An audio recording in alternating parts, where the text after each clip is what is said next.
I started my career with Caesar's Palace Caesar Casinos, Palace, that's what it was. right? Yeah. And then moved on to sports betting, which was not them, online, and ended up leaving that company, went to Microsoft for a decade, moved on to Yext.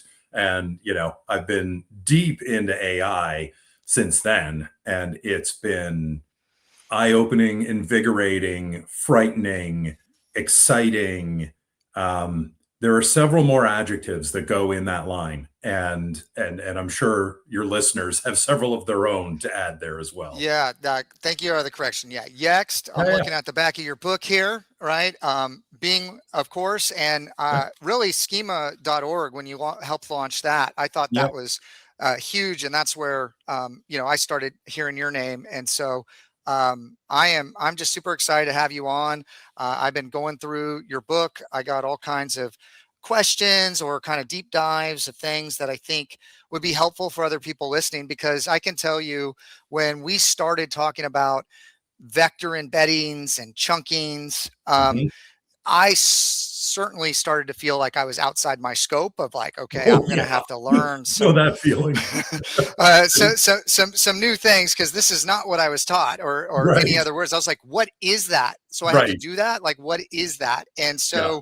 so, one of the things to kind of tee up this conversation, and we can take it wherever we talked for a while prior to this, but in his book on page 149, basically we were talking about what it takes to be an SEO today, and like where that's moving Yeah. to, and the new skill sets you have to have. And really, when I look back at being an SEO at working with a large organization, you don't Mhm. have a lot of control, right? Like, so No. you have your certain lane or your certain inputs, but you can't Yep. impact everything. And when you get into where it's at today, it has to be um, part of the DNA of the company to move the Absolutely. needle.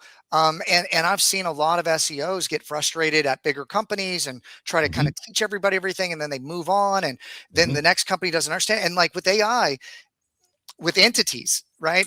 Yeah. Like, there's no, like, you can go do this over here and this doesn't impact it over here. Yep. And so I think the role of an SEO, whether the title gets changed, which I know there's a lot of debate about that, but like, needs to be elevated, and they need to have more control. And they really have all the data, which is shocking to me when you talk to like traditional mediums or Mhm. marketers. Like, they love all the data. And so Oh, so yeah. so I think SEOs need to elevate themselves to kind of have full visibility of what's going on. um, but one of the things you said, and I want to read this for everybody, uh, the the required dedicated expertise today requires optimizing for retrieval confidence and chunking structure, not the same as optimizing landing pages for human conversion. Understanding vector embeddings and semantic similarity scoring is not the same as running a keyword gap analysis.